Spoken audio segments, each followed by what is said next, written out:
Hello viewers, আসসালামু আলাইকুম। কেমন আছেন সবাই? আমি আলহামদুলিল্লাহ ভালো আছি।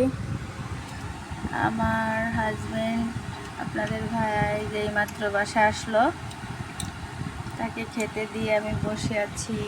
আজকে যে মুরগি রান্না করছিলাম, মুরগি অবশ্যই খাওয়া শেষের দিকে।